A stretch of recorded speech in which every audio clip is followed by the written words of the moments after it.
आज हम पढ़ने वाले हैं कक्षा 12th का जो हिंदी पढ़ेंगे जिसमें केवल 100 कुछ ऑब्जेक्टिव पढ़ेंगे। तो चलिए बिना देरी के क्लास को स्टार्ट करते हैं। स्टार्ट करने से पहले आप लोग क्या करिए, आप लोग शेयर कर दीजिए, लाइक कर दीजिए और सब्सक्राइब कर दीजिए।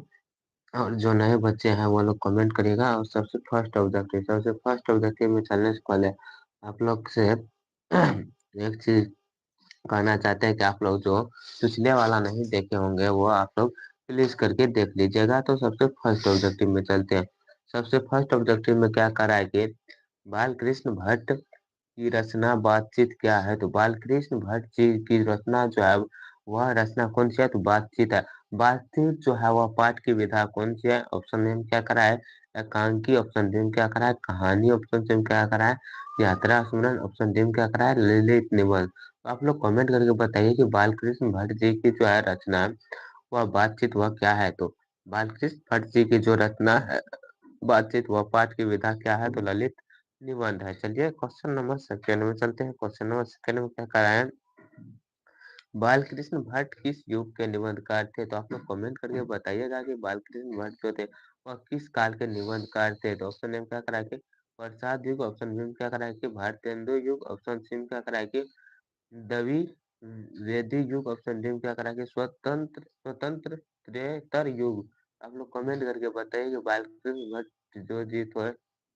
जो थे वह किस युग के निबंधकार थे। तो बालकृष्ण भट्ट जी जो थे वह भारतेंदु युग के क्या थे, तो निबंधकार थे। चलिए इनके बाद आगे बढ़ते हैं। तीन तीन में क्या करा कि मनुष्य की बातचीत का उत्तम तरीका क्या है। तो बातचीत का उत्तम तरीका क्या है। ऑप्शन में क्या करा है कि विद्वतापूर्ण विद्वतापूर्ण बात करना। ऑप्शन बी में क्या करा है कि तर्कपूर्ण बात करना। ऑप्शन सी में क्या करा है, भीड़ से बात करना। ऑप्शन डी में क्या करा है कि अवाक होकर बातचीत करना। तो आप लोग कमेंट करिए कि बातचीत करने का उत्तम तरीका क्या है। बातचीत करने का जो है उत्तम तरीका वह कौन सा है, तो अवाक होकर बातचीत करना। यह क्या है, तो बातचीत करने का उत्तम तरीका है, जो ऑप्शन नंबर डी में दिया हुआ है। चलिए इनके बाद चार चार में क्या करा है कि संवाद में सबसे महत्वपूर्ण क्या है। तो संवाद में सबसे महत्वपूर्ण तर्क है या जिज्ञासा है या आत्मीयता है या प्रवाह पूर्ण है। तो आप लोग कमेंट करके बताइए कि संवाद में सबसे महत्वपूर्ण क्या है। संवाद में जो है सबसे महत्वपूर्ण वह क्या है, तो आत्मीयता है। क्या है, आत्मीयता है। चलिए इनके बाद पाँच पाँच में क्या करा कि बालकृष्ण भट्ट के का जन्म कब हुआ था। तो बालकृष्ण भट्ट का जो जन्म हुआ था वह कब हुआ था, ये आप लोग कमेंट करके बताइए। तो बालकृष्ण भट्ट का जो जन्म हुआ था, ऑप्शन ए में क्या करा है, तो ऑप्शन ए में करा है कि 23 जून 23 जून 1884। ऑप्शन बी में क्या करा है कि 23 जून 1844। ऑप्शन सी में क्या करा है कि 20 जुलाई 1902। ऑप्शन डी में क्या करा है कि 18 सितंबर या 18 दिसंबर 1834। तो आप लोग कमेंट करके बताइए कि बालकृष्ण भट्ट जी का जो जन्म हुआ था वह कब हुआ था। तो बालकृष्ण भट्ट का जो जन्म हुआ था वह 23 जून 1884 में हुआ था। 23 जून 1884 में हुआ था, जो ऑप्शन नंबर सी में दिया हुआ है। कब, 23 जून 1884 में हुआ था। सॉरी, 23 जून 1844 में हुआ था। सॉरी, 23 जून 1844 में हुआ था। कब हुआ था, 23 जून 1844 में। सॉरी इसके लिए। आगे बढ़ते हैं। छः में क्या करा है कि संयोगिता स्वयंवर रचना है। तो संयोगिता स्वयंवर रचना किसकी है। तो ऑप्शन ए में क्या करा है कि अल अल कृष्ण भट्ट की। ऑप्शन बी में क्या करा है कि प्रताप नारायण मिश्रा की। ऑप्शन सी में क्या करा है कि श्रीनिवास दास की। ऑप्शन डी में क्या करा है कि मैथिली शरण गुप्त की। तो आप लोग कमेंट करके बताइए कि स्वयंवर किसकी रचना है। स्वयंवर जो रचना है वह किसकी रचना है, तो वह जो है श्रीनिवास दास की है। किसकी है, तो श्रीनिवास दास की है। चलिए साथ साथ में क्या करा है, कौन सी रचना बालकृष्ण भट्ट की नहीं है। तो कौन सी जो रचना है वह बालकृष्ण भट्ट जी की नहीं है। नूतन ब्रह्मचारी है कि नहीं, ये आप लोग कमेंट करिए यस या नो। इनके बाद कह रहा है ऑप्शन बी में कि सो आजान एक सुजान, यह है कि नहीं, यस या नो करिए। इनके बाद सी में क्या करा है कि सद्भाव का अभाव, यह है कि नहीं, ये आप लोग यस या और नो कीजिए। और इनके बाद डी में क्या करा है कि परीक्षा गुरु, यस या नो कीजिए। कौन सी रचना जो है वह बालकृष्ण भट्ट जी की नहीं है। तो बालकृष्ण भट्ट जी की जो रचना नहीं है वह क्या है, परीक्षा गुरु यह बालकृष्ण भट्ट की रचना नहीं है। कौन कौन सी रचना है? तो नूतन ब्रह्मचारी यह बालकृष्ण जी की रचना है। इसके बाद ऑप्शन बी का स्व अजान एक सुजान यह भी है बालकृष्ण भट्ट जी की रचना। इनके बाद सद्भाव का अभाव यह भी है बालकृष्ण भट्ट जी की रचना। चलिए इनके बाद आगे आठ आठ में क्या कराएगी? कौन सी रचना बालकृष्ण भट्ट की है? तो आप लोग आप लोग जो ऑप्शन पहले था उसमें देखिए कोई है कि नहीं है? तो इनमें कोई नहीं है। इनसे आगे उनका और भी कोई लेखक लेख देखते हैं। ऑप्शन में क्या कहा कि रेल का विकट खेल ये किसकी रचना है? तो रेल की विकट खेल जो है यही बालकृष्ण भट्ट जी की रचना है। आप लोग को यह बताना है कि कछुआ धर्म यह किनकी रचना है? कछुआ धर्म किनकी रचना है? और इनके बाद यह बताइए कि रेणुका किसकी रचना है? इनके बाद यह बताइए कि परिचय विद्या विद्या किसकी रचना है? परिचय विद्या किसकी रचना है? ये आप लोग कमेंट करके बताइएगा इन तीनों का लेखक कौन है। तो आप लोग को हम बताएं कि रेल की विकट खेल जो है यह बालकृष्ण भट्ट जी की रचना है। चलिए इनके बाद आगे नौ नौ में क्या करा कि बालकृष्ण भट्ट ने कौन सा मासिक पत्रिका निकाला था? तो बालकृष्ण भट्ट जी जो थे वह कौन सा निकाला था? ऑप्शन ए में क्या करा कि प्रताप, ऑप्शन बी में क्या करा कि कर्मवीर, ऑप्शन सी में क्या करा कि हिंदी प्रदीप, ऑप्शन डी में क्या करा कि जोता ज्योत्या ज्योता ज्योतिष ज्योत्स्ना। तो आप लोग कमेंट करके बताइए बालकृष्ण भट्ट जी जो थे वह कौन सी पत्रिका निकाला था? तो बालकृष्ण भट्ट जी जो थे वह हिंदी प्रदीप निकाला था। कौन सा? हिंदी प्रदीप निकाला था। चलिए इनके बाद दस में क्या कराएंगे? बातचीत किस विद्या विद्या की रचना है? तो बालकृष्ण भट्ट जी जो बातचीत जो है वह कौन सी विद्या की रचना है? यानी कौन सी विधा है? तो यह पूछ रहा है। तो आलोचना है या गीत है या शोध है या निबंध है? तो बातचीत जो कविता है या बातचीत जो है वह एक निबंध है। क्या है? तो बातचीत जो है वह एक निबंध है। चलिए इनके बाद 11 में करा कि रंबी सन कुशो ने 16 वर्ष के उपरांत किसके मुख से एक बात सुनी थी? तो किसके मुख से 16 वर्ष बाद एक बात सुनी थी? तो ये आप लोग कमेंट करके बताइएगा। तो ऑप्शन में क्या करा कि फ्राइडे के, ऑप्शन बी में क्या करा है कि संडे की, ऑप्शन सी में क्या करा है कि एडिशन के, ऑप्शन डी में क्या करा है कि स्टील के। तो किसके मुंह से जो है 16 वर्ष के बाद क्या सुना था? एक शब्द सुना था। तो किसके मुंह से सुना था? वह जो सुना था वह फ्राइडे के मुंह से सुना था। चलिए इनके बाद 12 में क्या करा है कि बातचीत शीर्षक के निबंधकार कौन है? तो बातचीत के जो है निबंध के निबंधकार ऑप्शन एम क्या करा कि जयप्रकाश नारायण। जयप्रकाश नारायण किसकी है? तो जयप्रकाश नारायण किसकी है? ये आप लोग कमेंट करके बताइए। इनके बाद मोहन डाकेश करा ऑप्शन बी में क्या करा है? मोहन डाकेश, ऑप्शन सी में क्या करा है कि नामवर सिंह, ऑप्शन डी में क्या करा है कि बालकृष्ण भट्ट। तो बातचीत किसके निबंध के निबंधकार है? तो यह जो है बालकृष्ण भट्ट जी की निबंध के निबंधकार है। चलिए इनके बाद 13 में क्या करेंगे? बातचीत के माध्यम से बालकृष्ण भट्ट क्या बतलाना चाहते हैं? तो बालकृष्ण भट्ट जो थे वह वह बातचीत के माध्यम से क्या बतलाना चाहते थे? तो ऑप्शन ए में क्या करा है कि बातचीत की शैली, ऑप्शन बी में क्या करा है कि भाषण की शैली, ऑप्शन सी में क्या करा है संवाद की शैली, ऑप्शन डी में क्या करा है कि इनमें से कोई नहीं। तो आप लोग कमेंट करके बताइए कि बालकृष्ण भट्ट जी जो थे वह बातचीत के माध्यम से क्या समझाना चाहते थे या बताना चाहते थे? तो बालकृष्ण भट्ट जी जो थे वह इनके माध्यम से बातचीत के माध्यम से यह बतलाना चाहते थे कि बातचीत की शैली क्या होती है, यह बतलाना चाहते थे इस निबंध के कारण। चलिए इनके बाद 14 में क्या करा कि भट्ट जी को किसने अंग्रेजी साहित्य के एडिशन और स्टील स्टील श्रेणी में रखा था? तो किसने रखा था? तो ऑप्शन ए में क्या करा कि हजारी प्रसाद द्विवेदी, ऑप्शन बी में क्या करा कि डॉक्टर नगेंद्र, ऑप्शन सी में क्या करा कि रामचंद्र शुक्ल, ऑप्शन डी में क्या करा कि रामविलास शर्मा। तो कौन रखा था? ये आप लोग कमेंट करके बताइएगा। तो किसने रखा था एडिशन और स्टील में? तो एडिशन और स्टील में जो रखने वाला व्यक्ति था वो कौन था?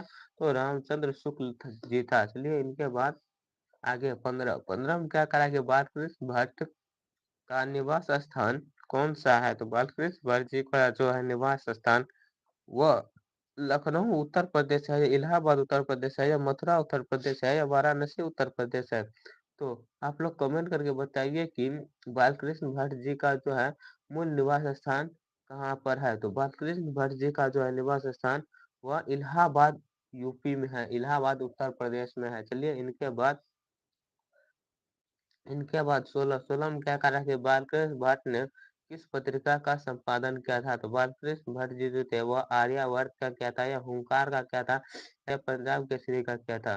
तो बालकृष्ण भट्ट जी जो थे वह किस पत्रिका का संपादन किया था? तो इन्होंने जो संपादन किया था वह हिंदी प्रदीप का संपादन किया था। किसका? तो हिंदी प्रदीप का संपादन किया था। चलिए इनके बाद 17 में क्या करा है कि बालकृष्ण भट्ट ने हिंदी प्रदीप नामक मासिक पत्रिका निकाला कब निकालना कब प्रारंभ किया था? तो हिंदी प्रदीप का जो है वह निकालना कब प्रारंभ किया था? तो 1877 में, 1888 में, 1890 में, 1894 में? आप लोग कमेंट करके बताइए कि हिंदी प्रदीप का जो है नामांकन यानी कब से निकालना शुरू कर दिया गया था? तो इनका जो निकालना शुरू हुआ था वह कब हुआ था? तो 1877 में इनका निकालना शुरू हो गया था। और यह बताइए कि बालकृष्ण भट्ट की जन्म कब हुई थी? तो बालकृष्ण भट्ट की जन्म 23 जून 1844 को हुई थी। कब? 23 जून 1844 को हुई थी। चलिए इनके बाद 18 में क्या कहा कि कौन सी सूचना, सॉरी यहाँ पर सूचना होगा, यहाँ पर रुचुना दे दिया है, यहाँ पर क्या होगा? सूचना होगा, सूचना नहीं, यहाँ पर सूचना होगा। क्या करा है कि कौन सी सूचना बालकृष्ण भट्ट द्वारा रचित नहीं है? तो कौन सा जो है बालकृष्ण भट्ट जी द्वारा नहीं रचा है? तो ऑप्शन में क्या करा है कि पद्मावती, या किनकी रचना है? आप कमेंट करके बताएं। इसके बाद करा कि रेनी संहार, ऑप्शन इनके बाद क्या करा है कि मेघदूत, इनके बाद क्या करा है कि मेघनाद वध। तो कौन सी रचना जो है वह बालकृष्ण भट्ट जी की नहीं है? तो बालकृष्ण भट्ट जी की जो रचना नहीं है वह कौन सा है? तो वह जो है मेघदूत। मेघदूत किसकी रचना है? तो यह आप लोग कमेंट करके बताएगा। और मेघदूत को हिंदी में अनुवाद, सॉरी जर्मन में अनुवाद मैक्स मुलर ने किया था। मेघदूत किस भाषा में था? तो मेघदूत संस्कृत भाषा में था। इनके बाद हमें क्या पूछ रहा था कि इनमें से जो है कौन बालकृष्ण भट्ट जी की रचना नहीं है? तो यह कौन सा हो जाएगा? तो मेघदूत। कौन कौन सा है? तो पद्मावती, और कौन है? वेनी संहार, और कौन है? तो मेघनाथ वध। यह सब क्या है? तो बालकृष्ण भट्ट जी की रचना है। चलिए इनके बाद 19 में क्या करा कि कौन सा उपन्यास बालकृष्ण भट्ट द्वारा रचित है? तो कौन सा उपन्यास जो है वह बालकृष्ण भट्ट जी द्वारा रचा है? तो ऑप्शन ए में क्या करा है कि मेला आंचल, ऑप्शन बी में क्या करा है कि गोदान, ऑप्शन सी में क्या करा है कि स्व आजन एक सुजान, या ऑप्शन डी में क्या करा है कि अंतराल? तो कौन सा जो है वह बालकृष्ण भट्ट जी द्वारा रचित है? तो स्व सुजान और सॉरी स्व आजान एक सुजान यह बालकृष्ण भट्ट जी के द्वारा रचा गया है। किसके द्वारा? तो बालकृष्ण भट्ट जी के द्वारा रचा गया है। चलिए इनके बाद 20 में क्या करा है कि 20 में क्या करा है कि नाटक के प्रारंभ में होने वाले मंगल पाठ को क्या कहा जाता है? तो जब जब भी किसी चीज का हम प्रारंभ करते हैं तो उससे पहले मंगल पाठ होता है। तो उस मंगल पाठ को क्या कहते हैं? भजन कहते हैं, या नांदी पाठ कहते हैं, या मंगलाचरण कहते हैं, या आरती कहते हैं? तो उसे क्या कहते हैं? तो नाटक के प्रारंभ में होने वाले मंगल पाठ को क्या कहते हैं? तो इस मंगल पाठ को जो कहते हैं उसे हम क्या कहते हैं? उस मंगल पाठ को क्या कहते हैं? तो उस मंगल पाठ को जो कहते हैं उसे हम आरती कहते हैं। क्या कहते हैं? आरती कहते हैं। चलिए इनके बाद इनके बाद 20 में क्या करा है कि 20 से पहले आप लोग जो नए बच्चे हैं वो लोग सब्सक्राइब कर दीजिए। 20 के बाद 21 में क्या करा है कि रॉबिन्सन क्रूसो को कब तक मनुष्य का मुख देखने को नहीं मिला था? तो उनको जो है कब तक मनुष्य का मुख देखने को नहीं मिला था? तो ऑप्शन ए में क्या कह रहा है कि 10 वर्ष तक, ऑप्शन बी में क्या कह रहा है कि 12 वर्ष तक, ऑप्शन सी में क्या कह रहा है कि 16 वर्ष तक, ऑप्शन डी में क्या कह रहा है कि 18 वर्ष तक। तो इनको जो था कब तक जो था मनुष्य का मुख देखने को नहीं मिला था? तो रॉबिन्सन को क्रूसो का जो था वह लगभग कितने वर्ष तक मनुष्य का मुख देखने को नहीं मिला था? तो इनको जो है लगभग लगभग 16 वर्ष तक मनुष्य का मुख देखने को नहीं मिला था। किसको? तो रोम्बी शान को।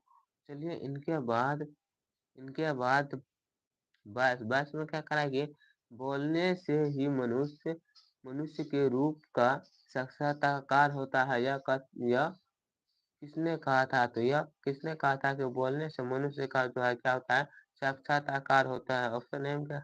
और सॉरी यह ऐसा किसने कहा था? तो ऑप्शन ए क्या करा कि एडिसन ने, ऑप्शन बी में क्या करा कि ब्रेन जॉनसन ने, ऑप्शन सी में क्या करा कि स्पेंसर ने, ऑप्शन डी में क्या करा कि मिल्टन ने। तो किसने कहा था कि जो क्या होता है, बोलने से ही मनुष्य के साक्षात्कार होता है, ऐसा किसने कहा था?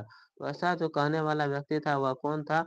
वह बेन जॉनसन थे। चलिए इनके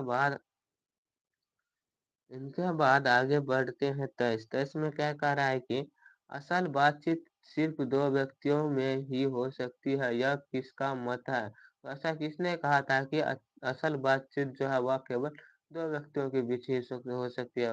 ऐसा एडिसन ने कहा था, या ब्रेन जॉनसन ने कहा था, या मिल्टन ने कहा था, या स्पेंसर ने कहा था? तो ऐसा किसने कहा था कि असल बातचीत जो है वह केवल दो लोगों के बीच ही हो सकता है? तो ऐसा कहने वाला व्यक्ति कौन था? तो एडिसन था। कौन था?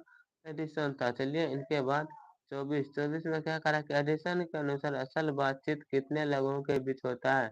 दो लोगों के बीच, या तीन लोगों के बीच, या चार, या पांच?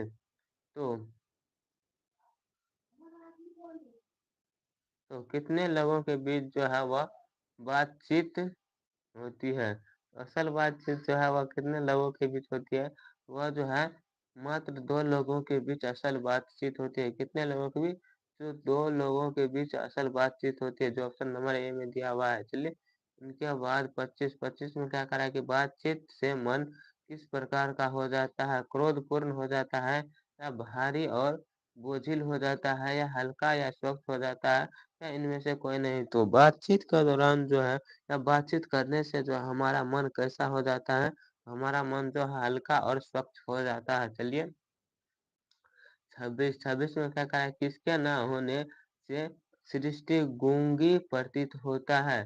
श्रवण शक्ति के, या शक्ति के वाक शक्ति के, या किसके नहीं रहने से जो है हमारा सृष्टि जो है वह क्या होता है? तो गूंगा प्रतीत होता है। तो श्रवण शक्ति के, या वाक्य शक्ति के। वाक्य शक्ति मतलब वाक्य बिना शब्द के हमारा पृथ्वी जो या सृष्टि जो है वह कैसा लगेगा? तो गूंगा, सब कहें ऐ ऊ करता रहेगा। चलिए इनके बाद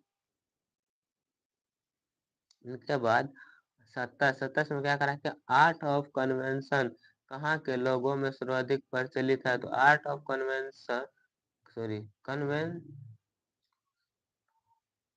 आर्ट ऑफ कन्वर्सेशन यहाँ के लोगों में सर्वाधिक प्रचलित है। तो ऑप्शन ए में क्या करा है? अफ्रीका के, ऑप्शन बी में क्या करा है? भारत के, ऑप्शन सी में क्या करा है कि यूरोप के, ऑप्शन डी में क्या करा है कि कनाडा के। कहाँ के लोगों में जो है वहाँ सबसे अधिक आर्ट ऑफ कन्वेंशन होता है?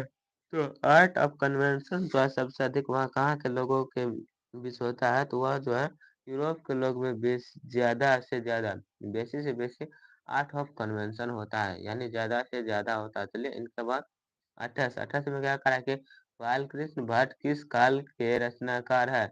आदि काल के, या भक्ति काल के, या रीति काल के, या आधुनिक काल के? तो आप लोग कमेंट करके बताइए कि बालकृष्ण भट्ट जी जो है वह किस काल के लेखक है?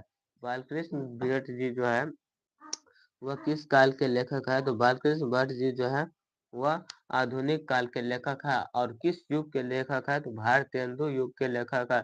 और इनके बाद बालकृष्ण भट्ट जी के बारे में और कुछ जान लेते हैं। बालकृष्ण भट्ट जी का जन्म 24 जून 1844 इनकी जन्म। और इनके बाद इनकी दो कविता का नाम बोलने के लिए बोलेगा तो क्या बोलेगा? स्व सुजान, सॉरी स्व सुजान एक अजान, सॉरी स्व अजान एक सुजान है। चलिए इनके बाद पूछा जाएगा कि बालकृष्ण भट्ट जी जो है वह किस काल के रचनाकार है? क्या मारिएगा? तो आदि काल के, सॉरी आधुनिक काल के है। चलिए इनके बाद 29 में क्या करा कि उसने कहा था कहानी में किस शहर का चरित्र चित्रण है? उसने कहा था अमृतसर के, या लुधियाना के, या जयपुर के, या लखनऊ के? तो कहाँ के बारे में कहा गया, या किस शहर का चरित्र चित्रण किया गया है उसमें कि इसमें किया गया है कि उसने कहा था इस पाठ में किस शहर का चित्रण किया गया है? तो इस पाठ में जो है चित्रण कहाँ के किया गया है? तो अमृतसर के जो है चित्रण काफी अधिक से किया गया है। उसने कहा था इसका लेखक कौन है ये आप लोग कमेंट करके बताइएगा। चलिए उनके बाद option B sorry question number दो सॉरी 30 में क्या कह रहा है कि लहाना सिंह के गांव का नाम क्या था? तो लहाना सिंह के गांव का नाम मगर था या मांझे था या कटारा था या क्या करा है कि तेल घरिया था। तो आप लोग कमेंट करके बताइए कि लहाना सिंह के गांव का नाम क्या था? तो लहाना सिंह के जो गांव का नाम था वह मांझेन था। क्या था? मांझे नाम था उनके गांव का। चलिए इनके बाद 31 में क्या करा कि लहाना सिंह किस पद पर था? तो लहाना सिंह जो था वह सूबेदार के पद पर था या लेफ्टिनेंट क्या करा है लेफ्टिनेंट के पद पर था या जमादार के पद पर था या मेजर के पद पर था? तो लहाना सिंह जो था वह किसके पद पर था? वह जमादार के पद पर था। किसके पद पर था? जमादार के पद पर था। चलिए आगे बढ़ते हैं 32 में क्या करा कि लहाना सिंह की मृत्यु किसके गोद में हुई थी? तो लहाना सिंह की जो मृत्यु हुई थी वह कीरत सिंह के गोद में हुई थी या बिरजा सिंह के गोद में हुई थी या अतर सिंह के गोद में हुई थी या महीप सिंह के गोद में हुई थी? तो आप लोग कमेंट करके बताइएगा प्लीज करके कि वह लहाना सिंह की मृत्यु किसके गोद में हुई थी? तो लहाना सिंह की मृत्यु जो हुई थी वह गिरजा सिंह के गोद में हो गई थी। चलिए इनके बाद आगे आगे क्या करा कि का विदूषक पलूटन का विदूषक कौन थे? तो ऑप्शन ए में क्या करा कि हजारा सिंह थे या ऑप्शन बी में क्या करा कि मुखियातर सिंह क्या करा मुखियातार सिंह था या बिरजा सिंह था या कुलदीप सिंह था? तो आप लोग कमेंट करके बताइए कि कौन था। तो वह जो था वह कौन था? तो वह था विरजा सिंह था। विरजा सिंह कौन था? तो विरजा सिंह पलूटन पलूटन का विदूषक था। विदूषक था कौन? तो हजारा सॉरी विरजा सिंह था। चलिए इनके बाद 34 में क्या करा कि सूबेदार हजारा सिंह के लड़के का नाम क्या था? यानी सूबेदार जो था हजारा सिंह इनके बेटे का नाम क्या था या पुत्र का नाम क्या था? तो बोध सिंह था या महा सिंह था या किरीट सिंह था या जगधीर क्या करा जगधारी सिंह था? तो आप लोग कमेंट करके बताइए कि सूबेदार हजारा सिंह के लड़के का नाम क्या था? तो इनके जो लड़के का नाम था वह नाम क्या था? तो बोधा सिंह इनके लड़के का नाम था। चलिए इनके बाद 35 में क्या करा कि भारतीय सिपाहियों को का किसके साथ संघर्ष हुआ था? तो भारतीय सिपाही का जो संघर्ष हुआ था यानी किसके साथ संघर्ष हुआ था? तो ऑप्शन ए में क्या कह रहा है कि ऑप्शन ए में कह रहा है कि फ्रांसीसी के साथ या ऑप्शन बी में क्या कह रहा है कि तुर्की के साथ या ऑप्शन सी में क्या कह रहा है कि अंग्रेज के साथ और ऑप्शन डी में क्या कह रहा है कि जर्मनी के साथ। तो किसके साथ हुआ था? भारतीय सिपाहियों का संघर्ष। तो भारतीय सिपाहियों का जो संघर्ष हुआ था वह कहाँ के सैनिक के साथ हुआ था? तो भारतीय सैनिक का जो संघर्ष हुआ था वह जर्मनी के साथ हुआ था। चलिए इनके बाद 36 में क्या कह रहा है कि यानी जर्मन लेफ्टन को किसने मारा था? यानी जर्मन के जो लेफ्टन थे उसको किसने मारा था? तो ऑप्शन ए में क्या कह रहा है कि सूबेदार दार सिंह या ऑप्शन बी में क्या करा कि बोध सिंह ऑप्शन सी में क्या करा कि लहाना सिंह ऑप्शन डी में क्या करा कि विरिजा सिंह। तो आप लोग कमेंट करके बताइए कि जो जर्मन लेफ्टन को मारने वाला व्यक्ति था वह कौन था? तो जर्मन लेफ्टन को जो मारने वाला व्यक्ति था वह कौन था? तो वह लहाना सिंह ने मारा था। कौन मारा था? तो लहाना सिंह ने इनको मारा था। किसने? तो लहाना सिंह ने इसको मारा था। जर्मन लेफ्टन को किसने मारा था? तो लहाना सिंह ने मारा था जर्मन लेफ्टन को। चलिए इनके बाद 37 में क्या करा कि सिख राइफल्स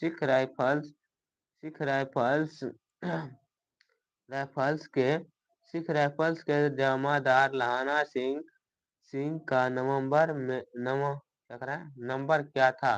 तो सिख राइफल्स का जो है जमादार लहाना सिंह का जो है नंबर क्या था? तो इनका नंबर 77 था या 105 था या 1805 था या 72 था? तो लहाना सिंह का नंबर कितना था? तो लहाना सिंह का जो नंबर था वह नंबर कितना था?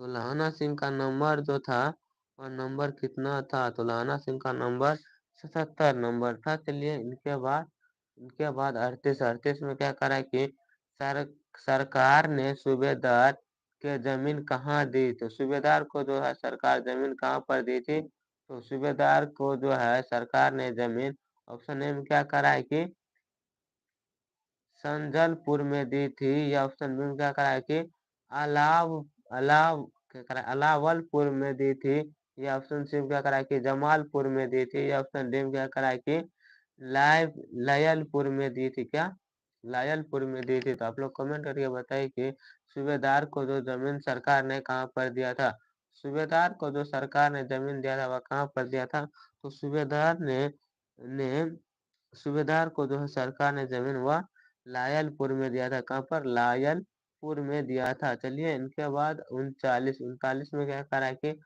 गुल क्या करा कि गुलेरी जी का जन्म हुआ था, तो गुलेरी जी का जन्म हुआ था वो हरियाणा में हुआ था, या राजस्थान में हुआ था, या क्या करा कि कांगड़ा हिमाचल प्रदेश में हुआ था, या गुजरात में हुआ था। तो गुलेरी जी का जो जन्म हुआ था वह कहाँ पर हुआ था, तो गुलेरी जी का जन्म जो हुआ था ऑप्शन ऑप्शन बी हो जाएगा। क्या? जयपुर राजस्थान में हुआ था, जहाँ पर हवा महल है। चलिए इनके बाद 40 में क्या कह रहा है कि 40 में क्या कह रहा है कि सुखमय जीवन किसकी रचना है, तो सुखमय जीवन जो है वह चंद्रधर शर्मा गुलेरी जी की है, या क्या कह रहा है कि देवकी नंदन खत्री की है, या गोपाल राम गहमीरी की है, या बालकृष्ण भट्ट जी की है। तो आप लोग कमेंट करके बताइए किनकी रचना है। यह रचना जो है वह किनकी रचना है, तो यह रचना किसकी है, तो वह रचना जो है चंद्रधर शर्मा गुलेरी जी की है। किसकी? चंद्रधर शर्मा गुलेरी जी की है, जो ऑप्शन नंबर ए में दिया हुआ है। चलिए इनके बाद 40 के बाद 41 में क्या कह रहा है कि उसने उसने कहा था कहानी कब प्रकाशित हुई थी, तो यह कहानी जो थी वह कब प्रकाशित हुई थी, उसने कहा था। तो ऑप्शन ए में क्या करा है कि 1913 में, ऑप्शन बी में क्या करा है कि 1912 में, ऑप्शन सी में क्या करा है कि 1915 में, ऑप्शन डी में क्या करा है कि 1900 ईस्वी में। तो आप लोग कमेंट करके बताइए कि उसने कहा था कहानी कब प्रकाशित हुई थी। तो यह कहानी जो प्रकाशित हुई थी वह कब प्रकाशित हुई थी, तो यह कहानी प्रकाशित हुई थी लगभग लगभग 1915 में। किस टाइम पर? सॉरी, 1915 के टाइम पर प्रकाशित हुए थे। कब? 1915 के टाइम पर। और बातचीत कहानी कब प्रकाशित हुई थी, तो वह 1977 के टाइम में, सॉरी 1877 के टाइम में लगभग प्रकाशित हुई थी। चलिए इनके बाद आगे आगे 42 में क्या करा है, कछुआ धर्म किसकी कृति है। यहाँ पर कुछ क्या दिया है कि सु की कीर्ति है। तो आप लोग कमेंट करके बताइए कछुआ धर्म जो है वह किसकी कीर्ति है। तो ऑप्शन ए में क्या करा है कि प्रताप नारायण मिश्र की, ऑप्शन बी में क्या करा है कि बालकृष्ण भट्ट जी की, ऑप्शन सी में क्या करा है कि रामचंद्र शुक्ल की, ऑप्शन डी में क्या करा है कि चंद्रधर शर्मा गुलेरी की। तो कछुआ धर्म जो रचना है वह किनकी रचना है, वह चंद्रधर शर्मा गुलेरी जी की रचना है, कछुआ धर्म। चलिए इनके बाद 43 में क्या करा है कि पुरानी हिंदी रचना है, तो पुरानी हिंदी रचना किसकी है, रामचंद्र शुक्ल जी की है, या हजारी प्रसाद द्विवेदी जी की है, या नामवर सिंह की है, या रामचंद्र सॉरी चंद्रधर शर्मा गुलेरी जी की है। पुरानी हिंदी जो रचना है वह किसकी रचना है, ये आप लोग कमेंट करके कमेंट बॉक्स में बताइएगा। तो पुरानी हिंदी जो रचना है वह किनकी रचना है, तो वह जो है चंद्रधर शर्मा गुलेरी जी की है। किसकी है? चंद्रधर शर्मा गुलेरी जी की है। किसकी? चंद्रधर शर्मा गुलेरी जी की। जो ऑप्शन नंबर कहाँ पर दिया हुआ है, तो ऑप्शन नंबर डी में दिया हुआ है। कहाँ पर? ऑप्शन नंबर डी में दिया हुआ है। आप लोग अच्छे से देख लीजिए। इनके बाद 44 में क्या करा कि कौन सा निबंध गुलेरी रचित नहीं है, तो कौन सा निबंध जो है गुलेरी जी नहीं रचा है, तो ये आप लोग क्या करिएगा, तो कमेंट करके बताइएगा। इस वर्ग में कमेंट करके बताइएगा कि कौन सा निबंध जो है गुलेरी जी की नहीं है। तो ऑप्शन ए में क्या करा है कि देवना प्रिय, ऑप्शन बी में क्या करा है कि मजदूर और प्रेम, ऑप्शन सी में क्या करा है कि पुरानी हिंदी, ऑप्शन डी में क्या करा है कि मोरसी मोही कुआ क्या करा है, कुठाव। आप लोग कमेंट करके बताइए कि गुलेरी की कौन सी रचना नहीं है, तो गुलेरी की जो रचना नहीं है वह कौन सी नहीं है, तो वह कौन है, तो मजदूरी और प्रेम, यह गुलेरी जी की नहीं रचना है। चलिए इनके बाद आगे बढ़ते हैं 45 में क्या करा है कि कुराई का अर्थ क्या होता है? तो कुराई का अर्थ क्या होता है? क्या करा है कि मांग मांग मंगनी होता है या विवाह होता है या क्या करा है कि कड़वी बात होता है या दहेज होता है। तो कुराई का जो अर्थ होता है वह क्या होता है? कुराई का जो अर्थ होता है वह मंगनी होता है। क्या होता है? मंगनी होता है, जो ऑप्शन नंबर ए में दिया हुआ है। चलिए इनके बाद 46 46 में क्या करा कि बोध कौन था? तो बोध जो था वह कौन था? तो ऑप्शन ए में क्या करा है कि हजारा सिंह का भाई। ऑप्शन बी में क्या करा है कि लाना सिंह के भाई। ऑप्शन डी सिंह क्या करा कि बिरजा सिंह के भाई। ऑप्शन डी में क्या करा है कि सूबेदार हजारा सिंह का बेटा। तो आप लोग कमेंट करके बताइए कि बोध कौन था? बोध जो था वह कौन था? तो बोध कौन था? तो बोध जो था एक सूबेदार हजारा सिंह का बेटा था। कौन था? सूबेदार हजारा सिंह का बेटा था। चलिए इनके बाद 47 में क्या करा है? चंद्रधर शर्मा गुलेरी की कौन सी कहानी कौन सी है? तो चंद्रधर शर्मा गुलेरी जी की कहानी हमको बताना है। तो ऑप्शन ए में क्या करा है कि झूठन। ऑप्शन बी में क्या करा है कि रोज। ऑप्शन सी में क्या करा है कि उसने कहा था। ऑप्शन डी में क्या करा है कि तीरथ। तो आप लोग कमेंट करके बताइए कि चंद्रधर शर्मा गुलेरी जी की कहानी कौन सी है? तो चंद्रधर शर्मा गुलेरी जी की जो कहानी हो जाएगी वह कौन सी है? तो चंद्रधर शर्मा गुलेरी जी की कहानी जो है वह कौन सा है? तो उसने कहा था, यह चंद्रधर शर्मा गुलेरी जी की कहानी है। चलिए इनके बाद 48 में क्या करा है कि कौन सी कहानी चंद्रधर शर्मा गुलेरी की लिखी हुई नहीं है? तो ऑप्शन ए में क्या करा है कि सुकुमार जीवन। ऑप्शन बी में क्या करा है कि बोध का कोटा। ऑप्शन सी में क्या करा है कि उसने कहा था। ऑप्शन डी में क्या करा है कि कफन। तो आप लोग को पता ही है सबको कि चंद्रधर शर्मा गुलेरी जी की कहानी उसने कहा था, यह लिखा हुआ ही है। और इनके बाद कौन सा कहानी हो जाएगा? तो इनके बाद कौन कौन सा कहानी लिखा है? तो सुकुमार जीवन ये भी उनकी ही रचना है। इनके बाद बोध बुद्ध का कोटा ये भी उनकी ही रचना है। लेकिन कफन कफन जो है यह उनकी रचना नहीं है। किनकी रचना है? तो कफन जो है वह उनकी रचना नहीं है। कौन सा? तो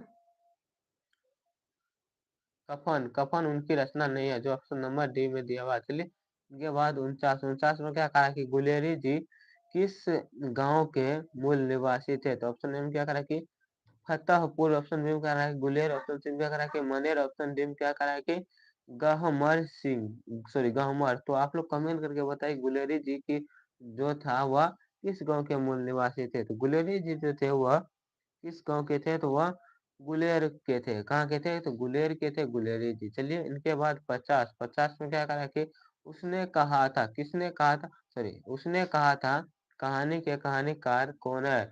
तो ऑप्शन ए में क्या करा कि बालकृष्ण भट्ट। ऑप्शन बी में क्या करा है कि भगत सिंह। ऑप्शन सी में क्या करा है कि चंद्रधर शर्मा गुलेरी। उस ऑप्शन डी में क्या करा है कि रामधारी सिंह दिनकर। तो उसने कहा था, यह कहानी किसके द्वारा लिखा गया है? तो चंद्रधर शर्मा गुलेरी की यह कहानी है। और इनके बाद बालकृष्ण भट्ट जी की कहानी कौन सी है? तो बातचीत है बालकृष्ण भट्ट जी की। और इनके बाद भगत सिंह की, तो भगत सिंह की माँ, सॉरी सिपाही है, सिपाही की माँ या भगत सिंह की रचना है। इनके बाद दिनकर जी का आप लोग फिनिश करके बता दीजिएगा। एक तो बच गया है। तो आगे बढ़ते हैं। आगे 51 में क्या करा है कि चंद्रधर शर्मा गुलेरी कौन? चंद्रधर शर्मा गुलेरी किस युग के कहानीकार है? तो ऑप्शन ए में क्या कराएगी द्विवेदी युग की। ऑप्शन बी में क्या कराएगी भारतेंदु युग की। ऑप्शन सी में क्या कराएगी प्रेमचंद्र युग की। ऑप्शन डी में क्या कराएगी इनमें से कोई नहीं। तो आप लोग कमेंट करके बताइएगा कि चंद्रधर शर्मा गुलेरी जी किस युग के कहानीकार थे? चंद्रधर शर्मा गुलेरी जी जो थे कहानीकार वह किस युग के थे? तो वह जो थे वह किस युग के थे ये आप लोग कमेंट करिएगा और बताइएगा। तो यह जो कहानीकार थे वह क्या करा है कि द्विवेदी युग के थे। और बालकृष्ण भट्ट जी जो थे वह किस युग के कवि थे? वह भारतेंदु युग के कवि थे। चलिए इनके बाद 52 में क्या करा है कि उसने कहा था कहानी कितने भागों में विभक्त है? तो यह जो है 2 भाग में विभक्त है, या 3 भाग में, या 4 भाग में, या 5 भाग में? उसने कहा था कहानी जो है वह कितने भाग में विभक्त है? तो यह कहानी जो है वह 5 भाग में विभक्त है। चलिए इनके बाद 53 में क्या करा कि चंद्रधर शर्मा गुलेरी का जन्म कब हुआ था? तो ऑप्शन ए में क्या कह रहा है कि 7 जुलाई 1882 में, या 8 जुलाई 1883 में, या 7 जुलाई 1883 में, या 8 जुलाई 1890 में। तो ये क्वेश्चन समझो है, यह थोड़ा सा फंसाने वाला है। क्यों फंसाने वाला है? तो यह क्वेश्चन इसलिए फंसाने वाला है क्योंकि इसमें सभी जगह क्या दिया हुआ है, जुलाई जुलाई दिया हुआ है, और क्या दिया हुआ है, तो 1800 से ही सभी जगह क्या है, तो शुरुआत है। इसीलिए यह क्या है, थोड़ा फंसाने वाला है। 1880 से लेकर 90 के बीच में इसीलिए भी है, और इसमें क्या दिया है, 7 से 8 के बीच में है, ये भी इसीलिए फंसाने वाला है। तो आप लोग घबराइएगा नहीं। तो आप लोग को हम बताते हैं कि चंद्रधर शर्मा गुलेरी का जन्म कब हुआ था। तो चंद्रधर शर्मा गुलेरी का जो जन्म हुआ था, वह 7 जुलाई 1883 में हुआ था। 7 जुलाई 1883 में इनका जन्म हुआ था। कब? 7 जुलाई 1883 में इनका जन्म हुआ था। और इनका जन्म कहाँ पर हुआ था, ये आप लोग बताइएगा। चलिए, इनके बाद 54 में क्या करा कि लहाना सिंह किस कहानी का पात्र है। तो लहाना सिंह जो है वह किस कहानी का पात्र है। तो ऑप्शन ए में क्या करा कि सुखमय जीवन, ऑप्शन बी में क्या करा कि जूठन, ऑप्शन सी में क्या करा कि तीरथ, ऑप्शन डी में क्या करा कि उसने कहा था। तो आप लोग कमेंट करके बताइए कि लहाना सिंह जो है वह किस कहानी का पात्र है। तो लहाना सिंह जो है वह, आप लोग अभी पढ़ चुके हैं कि लहाना सिंह जो है वह, उसने कहा था इस कहानी का पात्र है। चलिए, इनके बाद पात्र का मतलब समझते हैं क्या होता है। तो पात्र का मतलब वह चीज होता है कि उसका अंश है, यानी उसमें काम किया है, या उसमें सहायता किया हुआ, यह होता है पात्र का मतलब। चलिए, इनके बाद 55 में क्या करा है कि उसने कहा था उसने कहा था किस प्रकार की कहानी है। तो यह कहानी जो है चित्र प्रधान है, या कर्म प्रधान है, या धर्म प्रधान है, या भाव प्रधान है। तो उसने कहा था कहानी जो है यह किस प्रकार की है। तो यह जो है एक कर्म प्रधान है। कैसी है? तो कर्म प्रधान है, जो ऑप्शन नंबर बी में दिया हुआ है। चलिए, इनके बाद 56 में क्या करा है कि पुरानी हिंदी, कौन सी हिंदी? तो पुरानी हिंदी रचना रचना किसकी है। तो पुरानी हिंदी रचना जो है वह किसकी है। तो ऑप्शन ए में क्या करा है कि हजारी प्रसाद द्विवेदी, ऑप्शन बी में क्या करा है कि नामवर सिंह, ऑप्शन सी में क्या करा है कि चंद्रधर शर्मा गुलेरी, ऑप्शन डी में क्या करा है कि रामचंद्र शुक्ल। तो आप लोग कमेंट करके बताइएगा कि पुरानी हिंदी रचना किसकी कृति है। तो पुरानी हिंदी रचना कृति जो है वह किसकी हो जाएगी। तो यह कृति जो है यह किसकी है। तो यह चंद्रधर शर्मा गुलेरी जी की है। चलिए, इनके बाद 57 में क्या कह रहा है कि किरत सिंह कौन था। तो किरत सिंह जो थे वह लहाना सिंह के चाचा थे, या लहाना सिंह के भतीजा थे, या लहाना सिंह के भाई थे, या लहाना सिंह के मित्र थे। तो किरत सिंह जो थे वह कौन थे। तो किरत सिंह कौन थे। तो किरत सिंह जो थे वह लहाना सिंह के कौन थे। तो किरत सिंह लहाना सिंह के भतीजा थे। कौन थे। तो लहाना सिंह के भतीजा थे। इस वृत्त में आप लोग बताइएगा कौन था। तो भतीजा था। कौन था? भतीजा था। कौन था? लहाना सिंह का भतीजा था किरत सिंह। चलिए, इनके बाद 58 में क्या करा कि बचपन में लहाना सिंह लड़की से बार बार कौन सा प्रश्न पूछता था। तो लड़की से लहाना सिंह जो है बचपन में, किस टाइम पर? तो बचपन में, यानी छोटे में, यानी बचपन में जो है वह कौन सा बार बार प्रश्न पूछता था। तो क्या आप लोग को पता है? तो आप लोग बताइए, और नहीं पता है तो यहाँ पर जानिए। तो क्या करा ऑप्शन ए में, क्या करा कि तेरा नाम क्या है, यह पूछता था, या तू कहाँ रहती है, ये पूछता था, या तेरी कुर्माई हो गई है, यह पूछता था, या तेरी शादी हो गई थी, ये पूछता था। तो बचपन में जो था लहाना सिंह वह लड़की से यह प्रश्न पूछता था कि तेरी कुरमाई हो गई है, यह पूछता था लहाना सिंह बचपन में लड़कियों से। यह चलिए, इनके बाद 59 59 का दिखाई दे रहा है, 59 का दिखाई नहीं दे रहा है। तो चलिए, इनमें कह रहा है कि लेफ्टिनेंट साहब सूबेदार को कितने आदमी खंदक में छोड़कर जाने को कहता था। तो उसको जो था, किसको? तो सूबेदार को जो था वह कितने व्यक्ति को खदक में छोड़कर जाने को कह रहा था, तो 15 को या 10 को या 5 को या 20 को, तो कितने व्यक्ति को जो था वह खदक में छोड़कर जाने के लिए कह रहा था। तो इनको जो था वह लगभग लगभग 10 व्यक्ति को, कितने 10 व्यक्ति को, कितने व्यक्ति को, तो 10 व्यक्ति को जो है वह क्या कह रहा था, इनमें तुम छोड़ दो और चले जाओ, अपनी जान बचा लो, यह कह रहा था। कितने, तो 10 व्यक्ति को छोड़कर अपनी जान बचा लो, कितने, तो 10 व्यक्ति को छोड़कर अपनी जान बचा लो, यह कह रहा था सूबेदार को। चलिए इनके बाद 60 में क्या करा कि अमृतसर में लहाना सिंह के कौन थे, तो अमृतसर में जो थे लहाना सिंह के भाई रहते थे या मित्र रहते थे या मामा रहते थे या दादा रहते थे। तो लहाना सिंह के जो थे वह अमृतसर में कौन रहते थे, तो लहाना सिंह के अमृतसर में मामा रहते थे। क्या रहते थे, मामा रहते थे। कौन रहते थे, सॉरी मामा रहते, क्या नहीं रहते थे, मामा रहते थे। चलिए इनके बाद 61 में क्या करा है कि 61 में क्या करा कि लहाना सिंह सूबेदार को वापस बुलाने के लिए किसे भेजता है, तो जो लहाना सिंह जो है वह सूबेदार को, किसको, तो सूबेदार को वापस बुलाने के लिए किसे भेजता है, तो ऑप्शन ए में क्या करा है कि बिरजा सिंह को, ऑप्शन बी में क्या करा है कि बोध सिंह को, ऑप्शन सी में क्या करा है कि किरत सिंह को, ऑप्शन डी में क्या करा है कि अतर सिंह को। तो आप लोग कमेंट करके बताइएगा कि सूबेदार को बुलाने के लिए किसे भेजता है। सूबेदार को जो है बुलाने के लिए वह किसे भेजता है, वह जो है बिरजा सिंह को भेजता है। किसको भेजता है, तो बिरजा सिंह को भेजता है। चलिए इनके बाद 62 में क्या करा कि सूबेदारनी यानी सूबेदार की पत्नी, सूबेदारनी ने अपने पति और पुत्र की रक्षा के लिए किससे कहा था, तो सूबेदारनी यानी सूबेदार की पत्नी को सूबेदारनी कहते हैं। सूबेदारनी जो थे अपने पति सूबेदार के और पुत्र के रक्षा के लिए किसे कहा था, तो बिरजा सिंह को कहा था या लहाना सिंह को कहा था या किरत सिंह को कहा था या इनमें से किसी को नहीं। तो यह सूबेदार सिंह जो थे वह अपनी पति और पुत्र की रक्षा के लिए किसे कहा था, अपने पति और पुत्र की रक्षा के लिए जो कहा था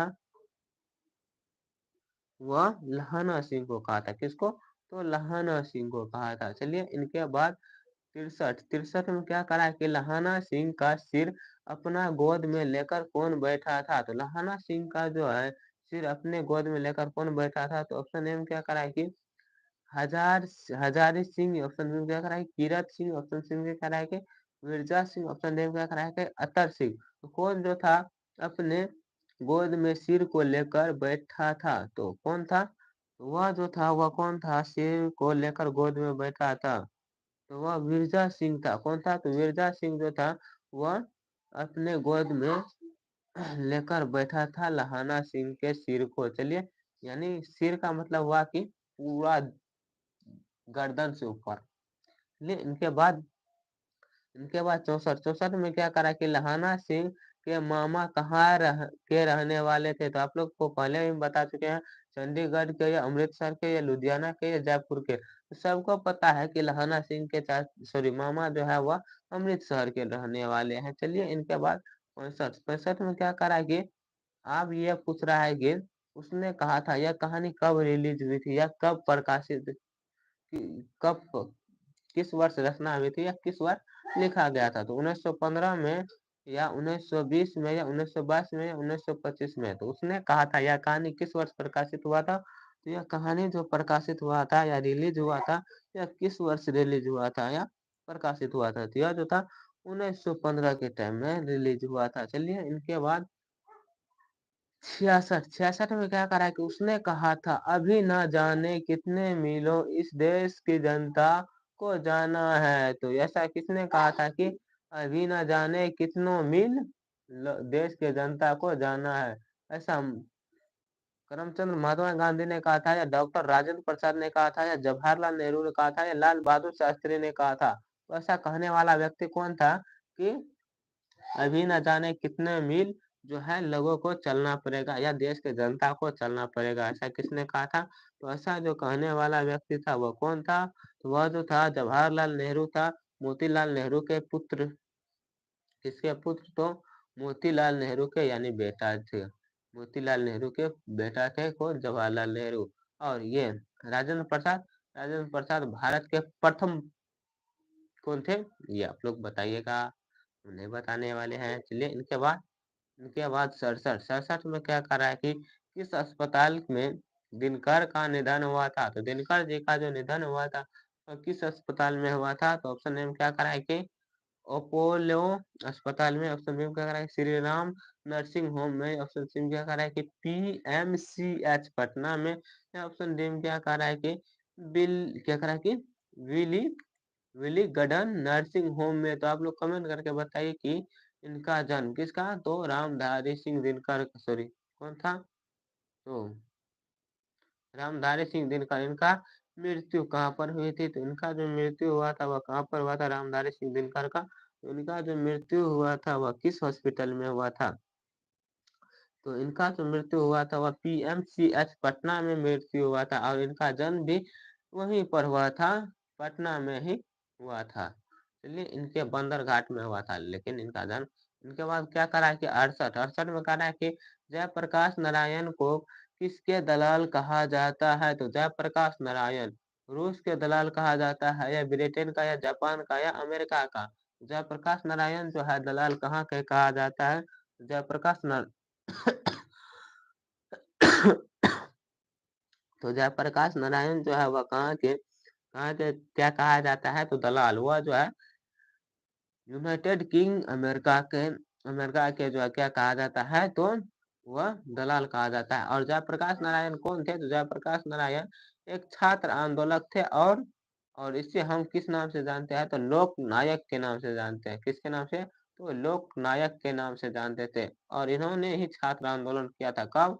ये आप लोग बताइएगा। चलिए इनके बाद 69 में क्या करा है, यानी 69 में क्या करा है? जयप्रकाश नारायण के स्वास्थ्य पर निगरानी रखने वाले डॉक्टर का नाम क्या थे? तो जयप्रकाश नारायण के जो है स्वास्थ्य के निगरानी रखने के लिए कौन सा डॉक्टर जो था निगरानी रख रहा था, यानी देखभाल कर रहा था? तो कौन डॉक्टर था? तो ऑप्शन ए में क्या करा है कि डॉक्टर रहमान, ऑप्शन बी में क्या करा है कि डॉक्टर इरफान, ऑप्शन सी में क्या करा है कि डॉक्टर मुख मुख सॉरी मकबूल, ऑप्शन डी में क्या करा है कि डॉक्टर एजाज। तो कौन था जो इसका? तो जयप्रकाश नारायण का निगरानी कर रहा था, यानी निगरानी कर रहा था। तो कौन कर रहा था? तो इनका जो निगरानी कर रहा था वह कौन कर रहा था? जयप्रकाश नारायण का जो है निगरानी वह कौन कर रहा था? इनका जो निगरानी कर रहा था वह कौन कर रहा था? ये आप लोग कमेंट करके बताइएगा। तो इनका जो निगरानी कर रहा था वह डॉक्टर रहमान था, या कौन था? तो ये आप लोग कमेंट करके बताइए। चलिए इनके बाद आगे बढ़ते हैं। इनके बाद क्या करा कि जयप्रकाश जी को किसके भाषण सुनकर अमेरिका जाने की प्रेरणा मिली थी? तो जयप्रकाश नारायण जी को जो है किसके भाषण सुनकर जो है अमेरिका जाने का प्रोग्राम बना था? तो ऑप्शन ए में क्या करा है कि ऑप्शन ए में क्या करा कि स्वामी राम तीर्थ की, ऑप्शन बी में क्या करा है कि स्वामी सत्यदेव की, ऑप्शन सी में क्या करा है कि स्वामी विवेकानंद की, ऑप्शन डी में क्या करा है कि स्वामी सहजानंद की? तो किसके जो है भाषण सुनकर उसको अमेरिका जाने के लिए प्रेरित हुआ था? तो वह किसका भाषण सुनकर प्रेरित हुआ था? तो स्वामी सत्यदेव के भाषण सुनकर क्या अमेरिका जाने के लिए प्रेरित हुआ था? इनके बाद क्या करा है कि 71 में क्या करा कि फ्री प्रेस के मालिक कौन थे? तो फ्री प्रेस के मालिक जो थे वह कौन थे? तो ऑप्शन ए में क्या करा कि आत्मानंद जी, ऑप्शन बी में क्या करा कि शिवानंद गोस्वामी, या ऑप्शन सी में क्या करा कि सदानंद जी, या ऑप्शन डी में क्या करा कि क्या करा कि सरदानंद गुप्त। तो आप लोग बताइए कि फ्री प्रेस के मालिक कौन थे? तो फ्री प्रेस के जो मालिक थे वह सदानंद सदानंद जी थे। कौन थे? सदानंद जी, जो ऑप्शन नंबर सी में दिया हुआ है। चलिए इनके बाद 72 में क्या करा कि ब्रेन ऑफ बॉम्बे किसे कहा जाता है? तो ब्रेन ब्रेन ऑफ बॉम्बे जो है वह किसे कहा जाता है? उमाशंकर दीक्षित को कहा जाता है, या शीला दीक्षित को, या सुरेंद्र दीक्षित को, या हृदय हृदय नारायण दीक्षित को? तो किसको कहा जाता है? Brain of Bombay. Brain of Bombay के जो नाम से जानते हैं वह किसको जानते हैं? तो उमाशंकर दीक्षित को हम ब्रेन ऑफ बॉम्बे के नाम से जानते हैं। चलिए इनके बाद आगे कह रहा है कि जयप्रकाश नारायण ने ISC क्या ISC की परीक्षा कहाँ से पास किया था? तो पटना कॉलेज से या पटना साइंस कॉलेज से या हिंदू विश्वविद्यालय से या बिहार विद्यापीठ से। तो जयप्रकाश नारायण जो है वह कहाँ से ISC का परीक्षा पास किया था? तो ISC का जो परीक्षा पास किया था वह कहाँ से पास किया था? तो वह बिहार विद्यापीठ से पास किया था। चलिए इनके बाद 74 में क्या करा कि लेनिन की मृत्यु कब हुई थी? तो लेनिन की मृत्यु वह 1925 में हुई थी या 1932 में या 1938 में या 1924 में? तो ये आप लोग कमेंट करके बताइएगा कि लेनिन की मृत्यु कब हुई थी। तो लेनिन की मृत्यु जो हुई थी वह कब हुई थी? तो 1924 में लेनिन की मृत्यु हुई थी। और और एक बात, इन्होंने बोल्शेविक क्रांति कब की थी लेनिन, ये आप लोग बता दीजिएगा।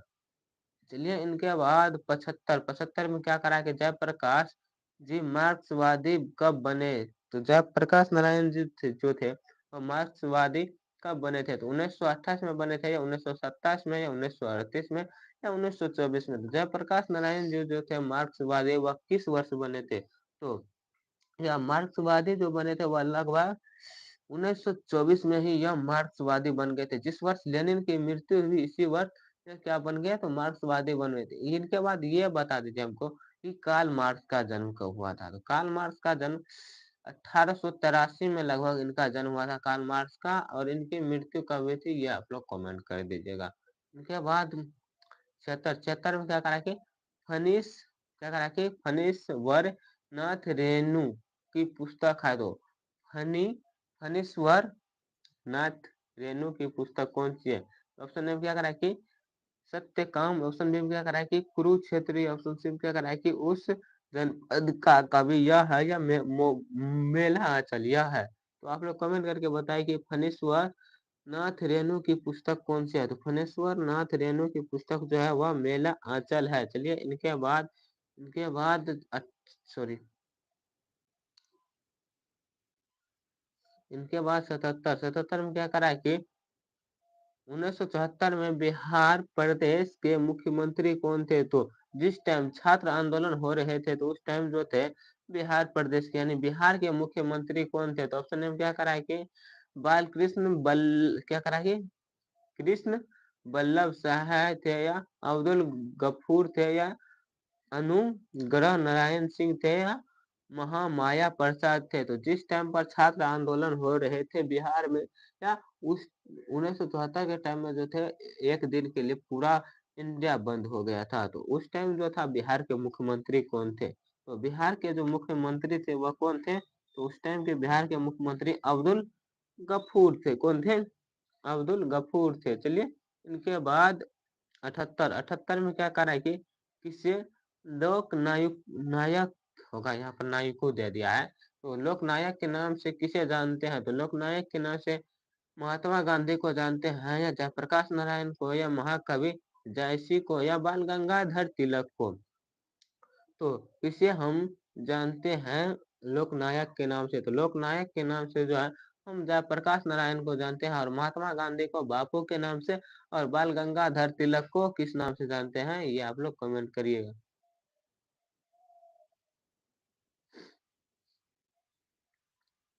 चलिए इनके बाद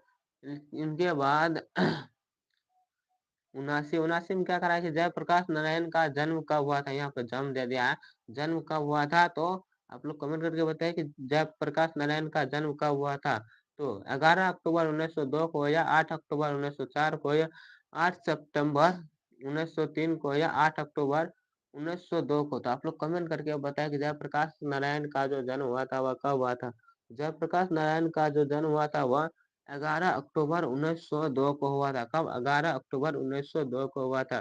चलिए इनके बाद 80 में क्या करा कि जयप्रकाश नारायण की पत्नी का नाम था। तो जयप्रकाश नारायण की जो थी पत्नी उनका नाम क्या था? तो जयप्रकाश नारायण जी के जो पत्नी थे उनका नाम क्या था? तो लीलावती देवी था या अमरावती प्रभा था या प्रभावती देवी था या प्रभा सिन्हा था? तो आप लोग कमेंट करके बताएं कि जयप्रकाश नारायण की पत्नी का नाम क्या था? तो जयप्रकाश नारायण जी के जो पत्नी थे उनका नाम था प्रभावती देवी। कौन? परवावती देवी, जो ऑप्शन नंबर सी में दिया था। चलिए इनके बाद 82, 82 में क्या करा है कि सॉरी 81, 81 से पहले आप लोग बताइए कितना सही हुआ और कितना गलत हुआ। उसके बाद 81 में क्या करा कि reconstruction of Indian polity किसकी रचना है? तो यह रचना जो है किसकी है? रिक्ट क्या करा है? रिंक स्टार कंसन ऑफ इंडियन, यह किसकी रचना है? यह रचना जो है जवाहरलाल नेहरू की है, या राम मोहन लोहिया की है, या मोहन क्या करा है मदन मोहन मालवीय की है, या जयप्रकाश नारायण जी की है? तो reconstruction of Indian polity यह किसकी रचना है? यह रचना जो है वह किनकी है? तो जयप्रकाश नारायण जी की है, जिसे हम लोक नायक के नाम से भी जानते हैं। इनके बाद 82, 82 में क्या करा कि प्रजा सोशलिस्ट पार्टी के गठन कब हुआ था? प्रजा सोशलिस्ट पार्टी के गठन 1952 में हुआ था, 1949 में, 1947 में, 1962 में। प्रजा सोशलिस्ट पार्टी का जो गठन हुआ था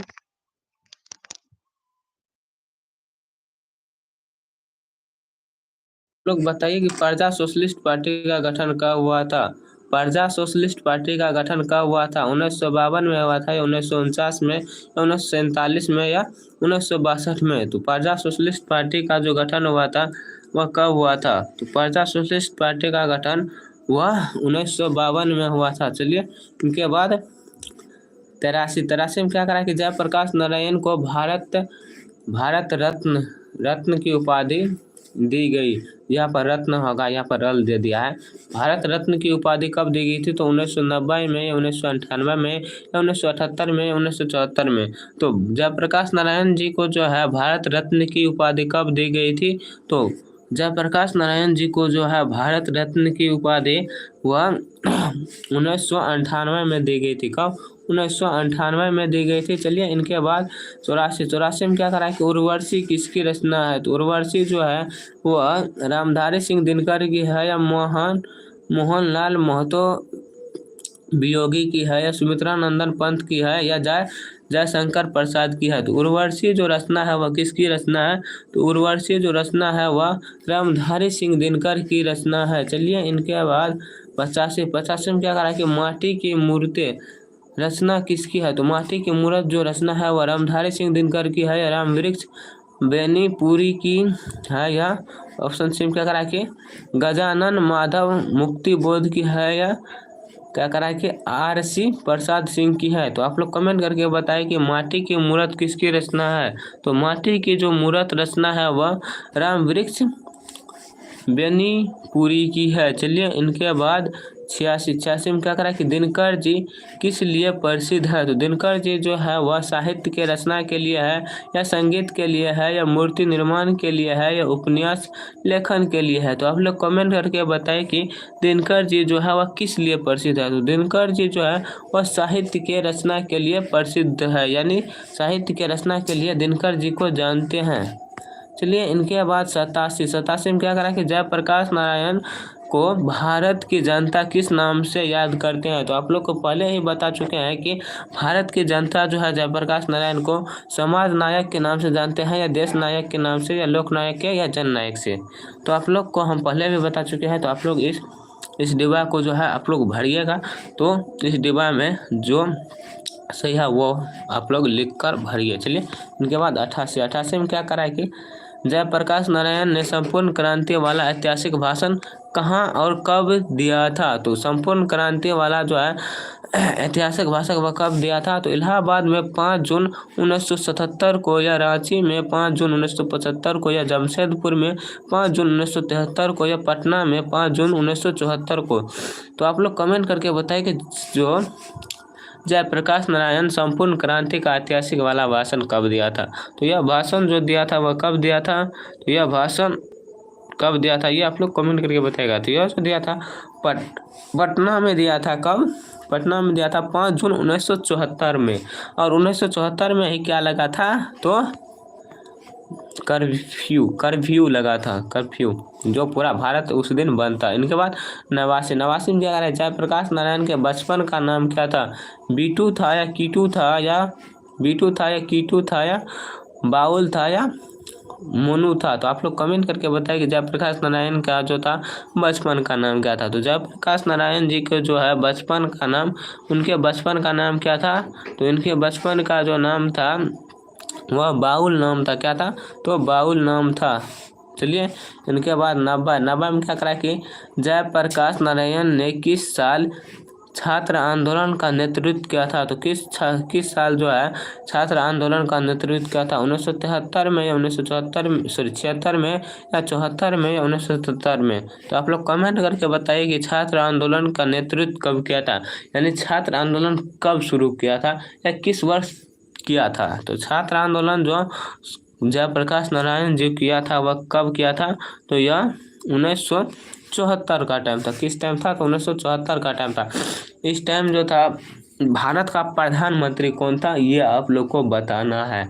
तो इस टाइम का भारत के प्रधानमंत्री कौन था? इनके बाद 91 में क्या करा कि जयप्रकाश नारायण के पिताजी का क्या नाम था? तो जयप्रकाश नारायण जी को जो पिताजी है इनका नाम क्या करा है कि दीनदयाल है या हर सुदयाल है या रामदयाल है या सर्वे दयाल है। तो आप लोग कमेंट करके बताइए कि जयप्रकाश नारायण के पिताजी का क्या नाम था। तो जयप्रकाश नारायण के जो है पिताजी, इनके फादर का क्या नाम था? तो हरसुदयाल था। कौन था?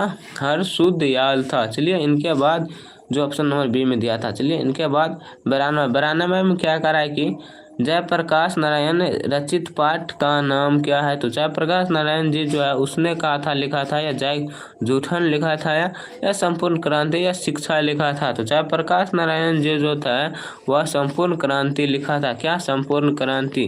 चलिए इनके बाद 93 में क्या करा है कि संपूर्ण क्रांति क्या है? तो संपूर्ण क्रांति निबंध है या भाषण है या कहानी है या इनमें से कोई नहीं। तो संपूर्ण क्रांति एक क्या हो जाएगा? तो वह एक भाषण हो जाएगा। संपूर्ण क्रांति क्या है? तो संपूर्ण क्रांति एक भाषण है जो जयप्रकाश नारायण जी के द्वारा दिया गया है। चलिए इनके बाद 94 में क्या करा है कि संपूर्ण क्रांति किसकी देन है? यहाँ पर कुछ क्या दिया हुआ है? किसकी सुकी दिया है, की सुकी दिया है। तो किसकी देन है संपूर्ण क्रांति? राम मोहन लोहिया की है या डॉक्टर अंबेडकर की है या कर्पूरी ठाकुर की है या जयप्रकाश नारायण जी की है?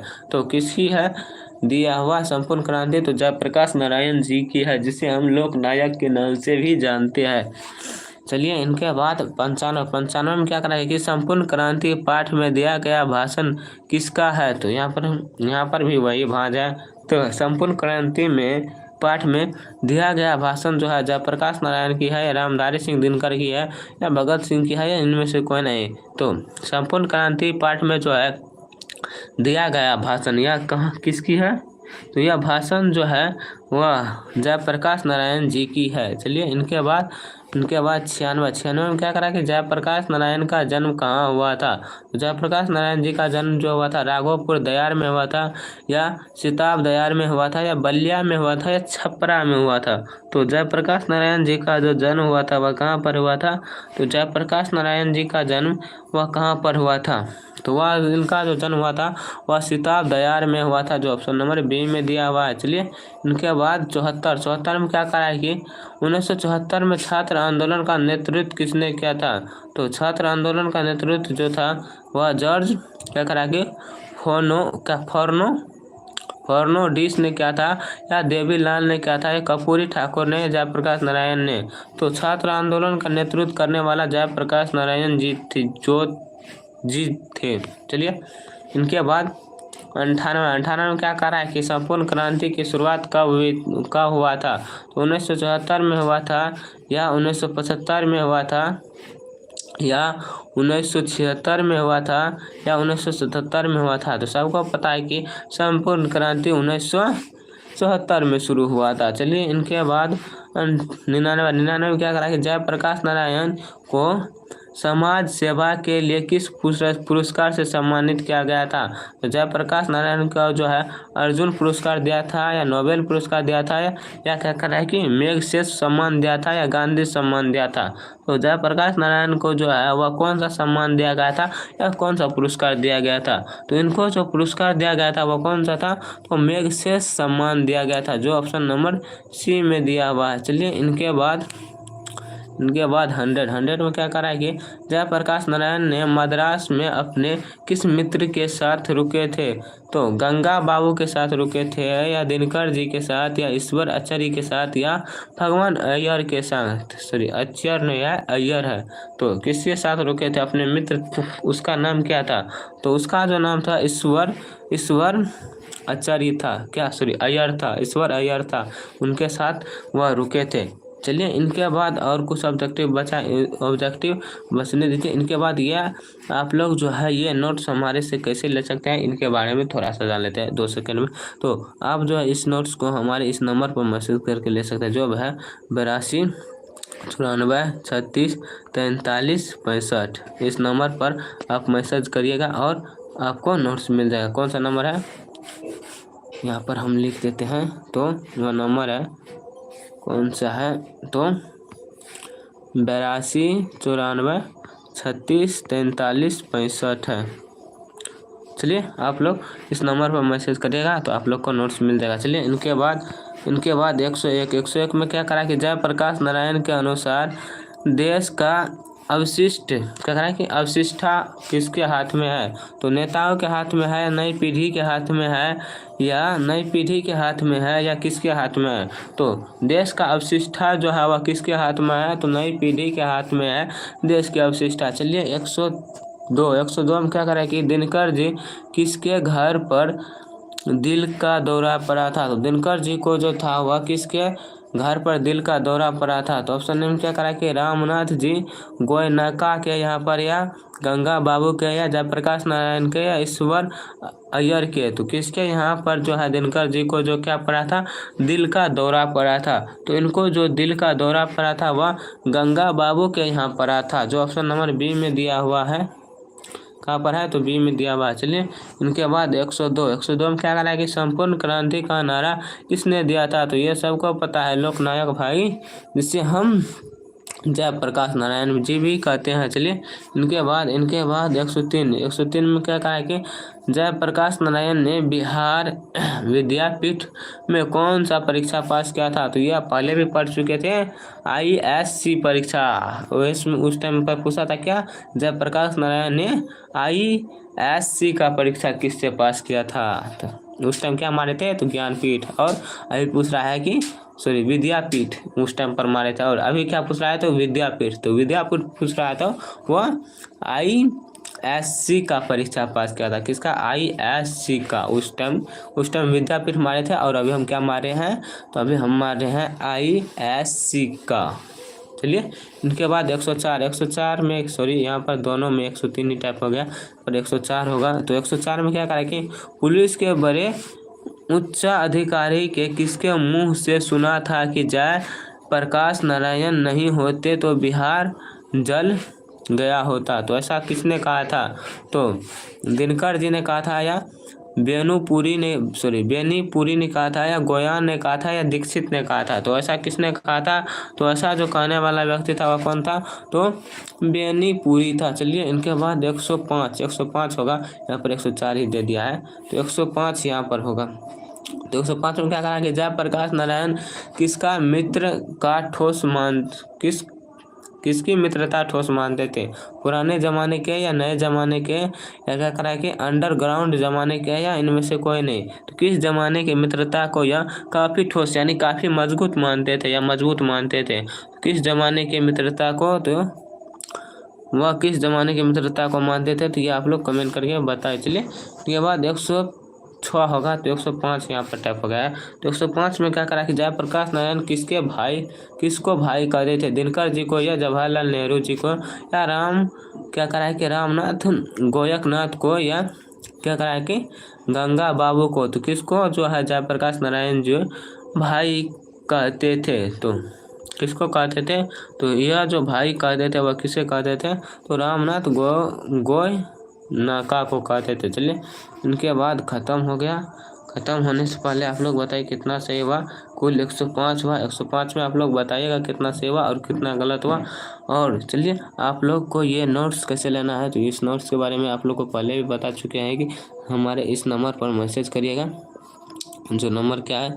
तो 82 है, 94 है, 36 है, 43 है और 65 है। इस नंबर पर आप लोग मैसेज करिएगा या व्हाट्सएप पर हाय लिखिएगा। तो आप लोग को क्या करिएगा, तो हाय लिखिएगा और बोलिएगा कि सर हमें ये नोट्स लेना है। जो भी नोट्स लेना है आप लोग को मैसेज करिएगा तो आप लोग को मिल जाएगा। तो thank you, I miss you, bye, good night, मिलेंगे फिर कल।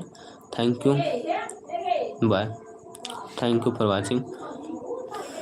चलिए बाय, आप लोग भी खाना खा लीजिए और हमारे इस नोट्स को लेने के लिए जो है आप लोग ज़रूर मैसेज करिएगा और क्लास ख़त्म होने के बाद आप लोग एक प्यारा सा मैसेज ज़रूर करिएगा। चलिए bye, thank you, I miss you. आप लोग जो नए बच्चे होंगे जो नए बच्चे होंगे वो लोग सब्सक्राइब कर दीजिएगा प्लीज़ करके। और चलिए बाय। तो आप लोग जो नहीं देखे हैं शुरू से वह पीछे करके देख लीजिए और चलिए बाय।